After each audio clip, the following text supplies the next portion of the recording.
Belgium will seek clarification from Ukraine over whether Belgian rifles delivered to Kyiv have been used by pro-Ukrainian troops to attack Russia's western border.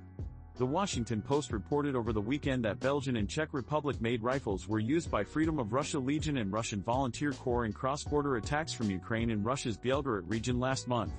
Belgium's defense minister and intelligence agencies have started an investigation into the claims, with Prime Minister Alexander de Croo saying the country would take the situation very seriously. European weapons are delivered to Ukraine under the condition they are used on Ukrainian territory to defend the country. Like, comment and subscribe for more news.